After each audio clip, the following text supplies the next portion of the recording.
Hey guys, what's up? It's Isaac here, and today, we're gonna be doing episode 10 of Down the Road.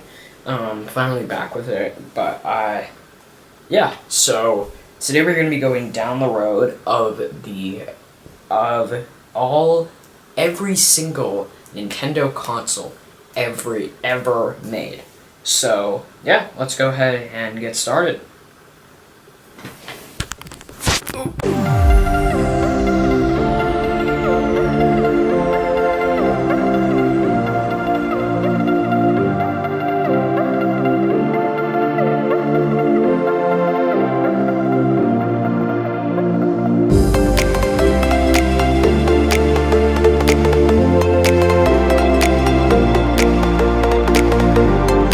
So, this is probably going to be the longest down the road you've ever seen, but,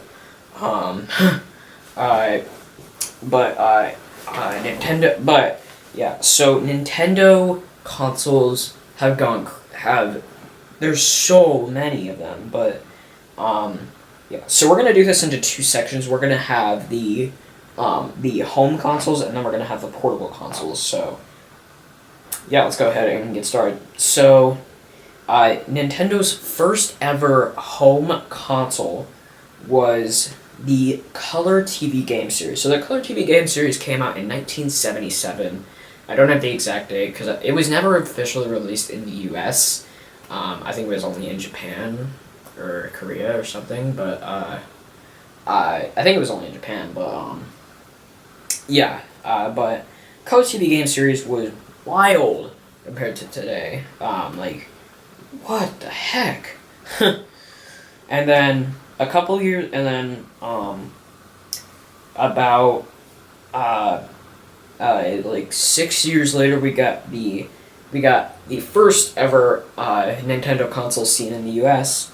Well, the first ever home Nintendo console seen in the U.S. Which was the NES. So the NES was released on July 15th of 1983, and the NES, it was such a timeless kind of design. The NES, it's so retro. It looks really cool. And I actually used to have an NES. I don't have it anymore because I sold it, but yeah. And then about 7 years later, we got the SNES, the Super Nintendo Entertainment System. NES stood for Nintendo Entertainment System. SNES stood for Super Nintendo Entertainment System.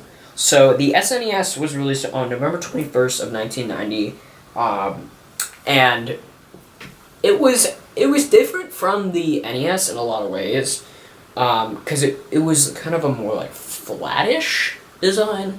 It wasn't it wasn't super boxy. It was a lot thinner of a console. But it was cool. The SNES was pretty cool. And then about 6 years later, we got the N64. So the N64 was released on June 23rd of 1996, and the N64, I don't really know a lot about it, but the N64 was interesting. Yeah, I don't really know much about the N64, but, yeah. And then about 4 or 5 years later, we got the GameCube. So the GameCube was Nintendo's first console, first home console, in the 21st century. And the GameCube was released on September 14th of 2001, and the GameCube was cool, but it was the first Nintendo console to swap cartridges for optical disc, but it didn't go with just the typical optical disc. It used a mini DVD, which was interesting. Not many things used mini DVD. I do have something that used mini DVD. Let me grab it. It's hiding somewhere, but is it in the case? It is in the case. Okay, so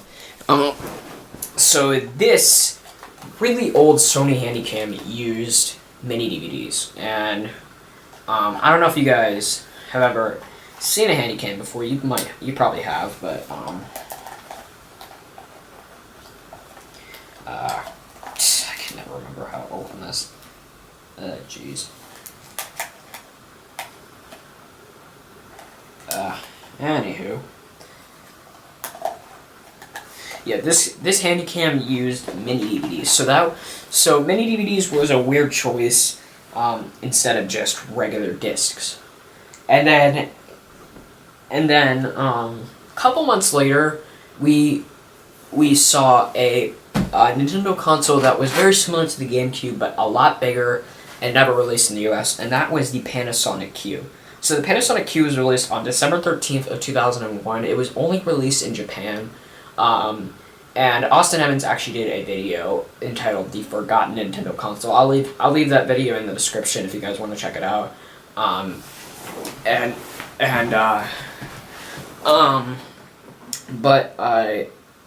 the Panasonic Q was a DVD player, and also it was able to handle GameCube games. So it had a DVD interface, but then once you put a GameCube disc in, you were able to just automatically go into GameCube OS. So that was that. And then about 5 years later, we got the Wii. So the Wii was released on November 19th of 2006, and the Wii was definitely one of the more iconic and one of the most popular consoles from Nintendo. The Wii kind of set the path for a while. The Wii was pretty awesome. I loved using the Wii, and I have a Wii U now. But yeah, and then about six years later, we get the Wii Mini. So the Wii Mini was released on December 7th of 2012, and the Wii Mini was a piece of like, no kidding. The Wii Mini was terrible. But anyways, the Wii Mini, it didn't do anything different than the regular Wii did, and it sold like trash, so there was no point of the Wii Mini. And then about a month before that, we got the Wii U. So the Wii U was released on November 18th of 2012, and the Wii U was definitely different from the Wii and the Wii Mini. It had, well, you were able to play Wii games on it because you had a Wii OS, but you were also able to play Wii U games. So Wii U was a different type of interface. It had this new thing called like Miiverse, or is that a different app? I'm not sure, but it used more of an interface similar to the 3DS back in 2012, and it was interesting. And then last year we saw the NES Classic. So the NES Classic was released on November 10th of 2016, and the NES Classic was interesting because the NES Classic was meant to be kind of a reminder of the old NES. It was like, it literally could fit in the palm of your hand. It was insane how it could do that. But it was pretty cool. It used the entire excuse me. It used the same oh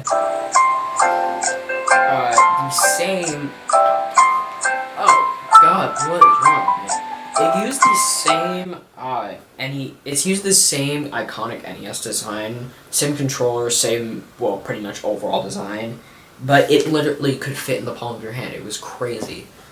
But anyways, and then a couple months ago, we got the Nintendo Switch. So the Nintendo Switch was released on March 3rd of 2017, and the Nintendo Switch is so cool. It's freaking cool.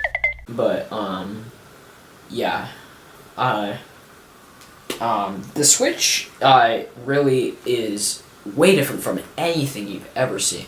And the Switch kind of goes into portable and home console categories because, with the Switch, with the pad, but it also has the dock, so you can just drop it on via USB-C, and you're ready to go.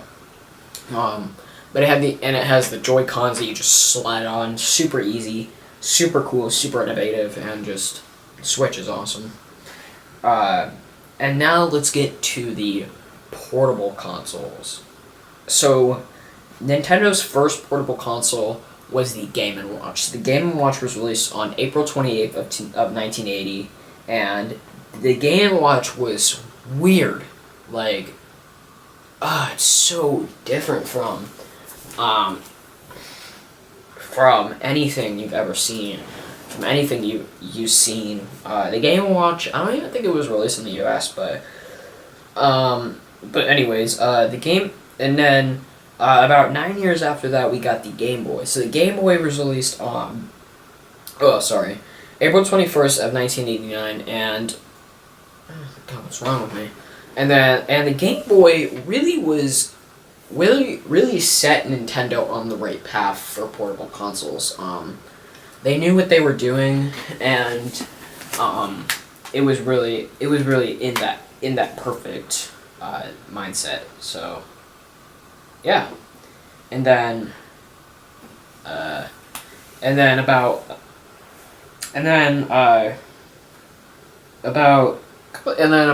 6 years after that, we got the weird Virtual Boy. So the Virtual Boy was released on August 16th of 1995, and the Virtual Boy was kind of Nintendo's first try at virtual reality, and it was not good. It was not very good. Nintendo really failed with the Virtual Boy, and it wasn't anything like virtual reality today. I mean, it was 1995, but you had to have all these wires and all this ridiculous kind of stuff.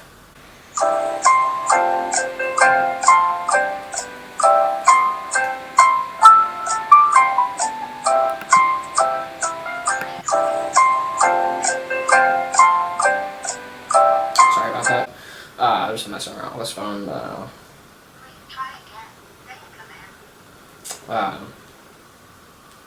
sorry about that. But yeah, the Virtual Boy was not anything good for Nintendo. And then about a year later, we got the Game Boy Pocket. So the Game Boy Pocket was released on September 3rd of 1996, and it was interesting how the Game Boy came to the Game Boy Pocket. The Game Boy Pocket was meant to be slimmer, and I don't know, but it was interesting.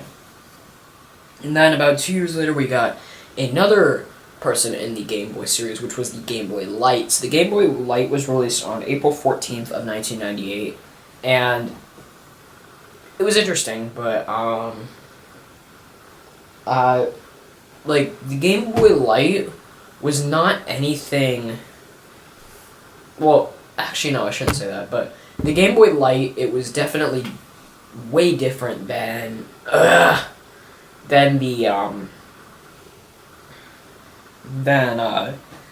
original Game Boy. The Game Boy Light, I don't even think it was released in the U.S. I'm not sure if it was, but I don't think it was.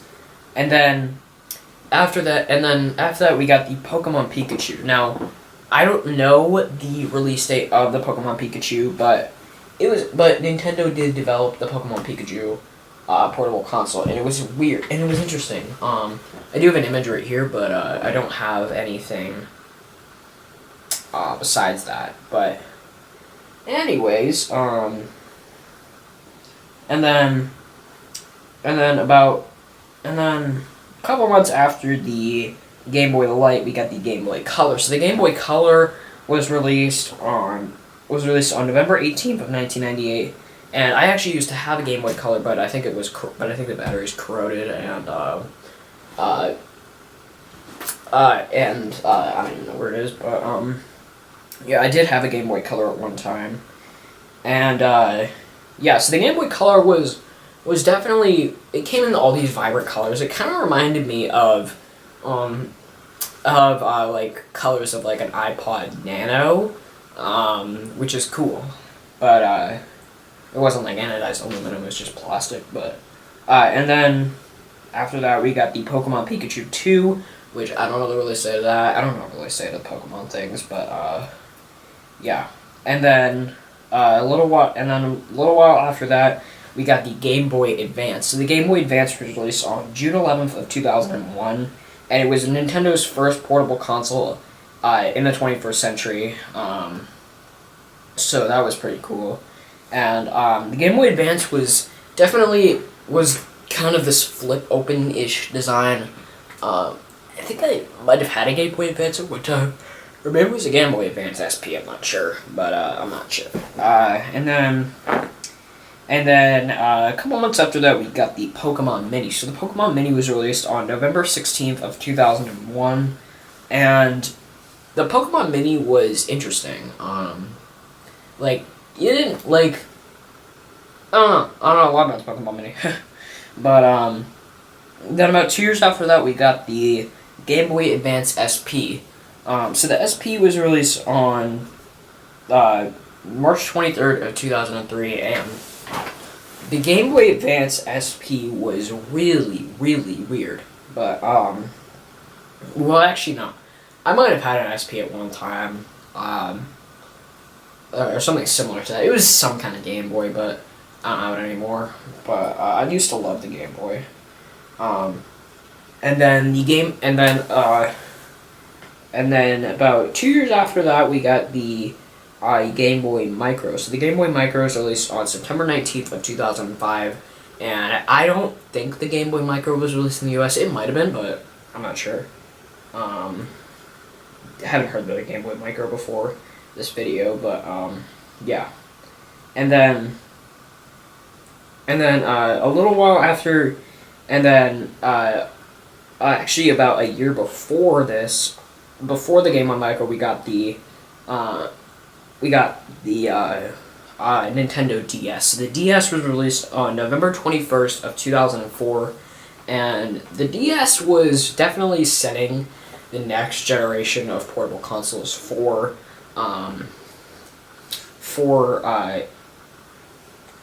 Nintendo, and it was definitely worth that, because after they dropped the Game Boy line, they needed something different, so yeah. And then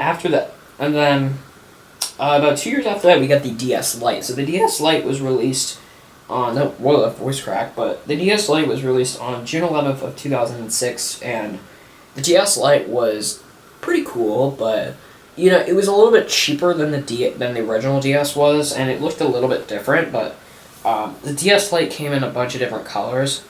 But yeah. And then about 3 years after that, we got the DSi. So the DSi was released on April 5th of 2009, and the DSi was interesting how it came to be. But the DSi was definitely a lot different from the original DS. It looked way, way different. Yeah. And then, I didn't even know this existed, but the DSi XL. I didn't even know there was a DSi XL, but the DSi XL was released on March 28th of 2010, and the DSi XL was, well, of course, with the XL name, it was meant to be bigger than the regular DSi, but yeah, I never even heard of the DSi XL before this. But anyways, and then about a year after that, we got the 3DS. So the 3DS was released on March 27th of 2011, and the 3DS was different from the DSi. Of course, it added the 3D technology, the new menu, which looks very similar to the Wii U. The Wii U kind of copied the 3DS, but yeah. And then about a year after that, we got the 3DS XL. So the 3DS XL was released on August 19th of 2012, and it was interesting how they made such a big kind of device like that. But yeah, and then about a year after that, we got the Nintendo 2DS. The 2DS was released on October 12th of 2013, and the 2DS was kind of a weird design. It wasn't the flip like you'd see from normal DSs. It dropped the 3DS, of course, with the 2DS name. You would expect it to, but yeah. And then about 2 years later, we got the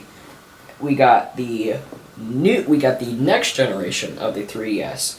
So this next generation of the 3DS was released on September 25th of 2015, and it was interesting how they had more than one generation, but yeah. And then actually a couple months before we saw the regular 3DS, we got the next generation of the 3DS XL. So the new 3DS XL was released on February 13th of 2015, and it was cool how it was like that. But yeah, and then just a couple months ago we got the 2DS XL. So the 2DS XL was released on July 28th of 2017, and the 2DS XL was definitely different from the other ones, but it was interesting. But it was interesting how that came to it was interesting how it was so different from the 2DS, from the regular 2DS, that came 4 years before it. But yeah, the 2DS was definitely interesting. I mean, the 2DS XL is definitely interesting. It has these kind of cool color schemes. I really like how the color schemes go. But is it better than the Switch? Not really. But anyways, that's gonna wrap it up for this video. I'm out of breath from saying all this. This is crazy.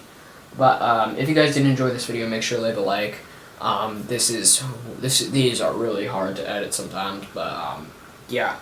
And I'll see you guys in the next one. Peace.